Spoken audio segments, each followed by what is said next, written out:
Welcome back now to Primetime Sports Monday. Let's bowl off with some cricket. Cricket West Indies President Dr. Kishore Shallow says Jamaica missing out on hosting matches for the 2024 T20 World Cup is a massive missed opportunity. While the Vincentian has given Jamaica's sports minister the thumbs up for subsequently announcing a $100 million investment in the sport, one former player believes Jamaica will find itself at the proverbial back of the pack. Here's Jerome Foster. Usually they say in cricket, catches win matches. But in recent times, it seems as if Jamaica has dropped the proverbial catch. On the weekend, Cricket West Indies announced the 7 territories that will co-host the T20 World Cup in 2024, alongside the United States that has 3 cities. But from what you can see behind me, it's a clear indication that there will be no cricket here at Sabina Park anytime soon. We made, countless attempts to discuss the matter. And it is what it is, Jerome. It doesn't make sense we harp on it. I think that we could all conclude that this is a missed opportunity for the people of Jamaica. And again, fans, and certainly Cricket West Indies, we are disappointed, but it is what it is. I've heard about a cost-benefit analysis.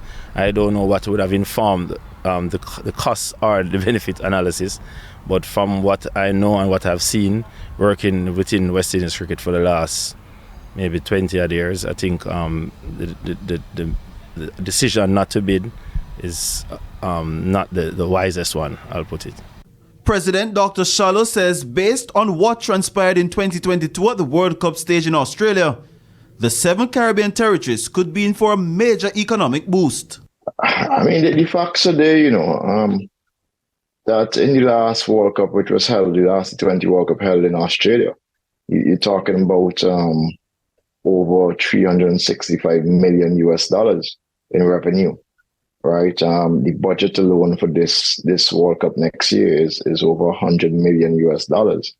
We're talking about, in addition to that, employment for about 1,500 plus persons. So along with not bidding for the T20 World Cup in 2024, Sabina Park is at the back of the pack in terms of hosting bilateral series matches, because behind me, the scoreboard is not in the best condition.